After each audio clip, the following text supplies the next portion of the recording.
طالبانو په غشپه چې ایرانیانو په تل ابیب باندې توغندي ورول څومره خواندي وک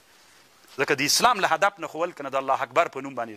څومره یې ولړزو طالبانو اسرائیلو بیرته متقابل برید کله بیا وک که موږ درلودلی طالبانو څومره خوند به دا اوس او دا یاد ساتئ طالبانو دا به اخرینۍ خبره درته وکړم دا د انسانیت قانون ده الاضعف طعمة للاقوا دا یو قانون هر ضعیف تی چا مړی ده فکر وکړئ د حیواناتو کې فکر وکړئ کوم حیوان خوري د ځان نه قوي که ضعیف منئ دا طالبانو دا د ژوند قانون ده دنیا کې کم مملکت لاندې کوي استعمار کوي نیسي افغانستان طالبانو یا وری چا ونیاو انګلیس ضعیف وکنه بیا چا ونیاو دا اوس یاد ساتئ طالبانو دا منم چې الهي نصرت ته دا منم خو د الله قانون به منې ما من مولود الا یولد علی الفطره هر مولود الله په فطرت پیدا کوي فابواه یهودانی ویمجسانی كما تنتج البهیمة بهیمة جدعا هل تحسون فيه من جدعا الله فطرت و عادت تا ده چې مور نه بچی زیږوي دلته چې څومره ډېر ناست دي طالبانو د الله عادت تا ده دوه مو سترګې دي دوه مو غوږونه دي دوه مو سونډې دي دوه مو لاسونه دي لس مو ګوتې دي د لاسونو الله تغییر راولي دا د الله عادت ده طالبانو خو د الله عادت دا هم د طالبانو هره زمانه کې ضعیف دي چا مړی ده موږ طالبانو نننۍ دنیا ته نه د همسایګانو ته په نسبت ضعیفان یو که قوي یو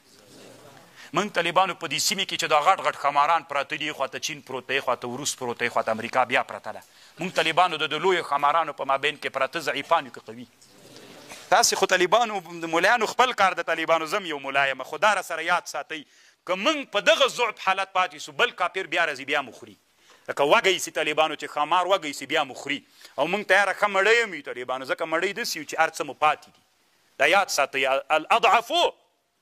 طعمة للاقوا څه وخت موږ د دوی له مړیتوب نه وځو موږ دې ته په دې خوشحاله کړي ماته مو کړه بیا یې ماته خو دې کړه خو ته خو دا باندې فکر وکړه چې موږ څومره ووژل سولو څومره تباه سولو څومره بېلارې سولو څومره سرکونه نه لرو څومره بې فرهنګ او بې تاریخ سولو څومره وځورېدلو څومره افغانان مو تیت په ترک سول د دې خو پوښتنه کوه کنه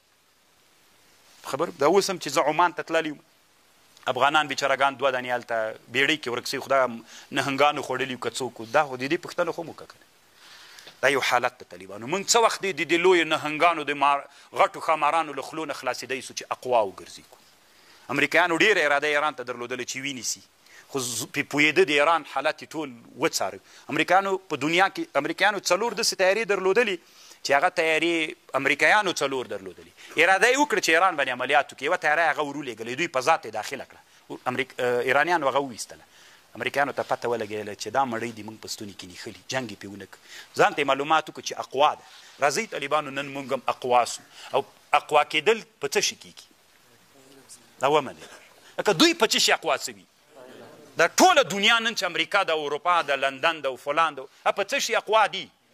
نن چې موږ ځانونه اقوا نه کړو طالبانو دا یاد ساتئ یا به مړ یم یا ژوندی بیا به موږ د یو بل استعمار خوراک یو ځکه د الله عادت ته چې خمار بیا چې وږی سي بیا خوراک کوي سي به بیا هم د موږ ځورېږو له علم نه ښه فرصت موږ ته پیدا د علم باندې ځان اقوا وګرځوئ چې بیا د کافرو له چا نه خلاص د مړیتوب نه وځو نو دا طالبانو دغه د قرآن دلته اوس یوه مسله دا د اخرینۍ مسله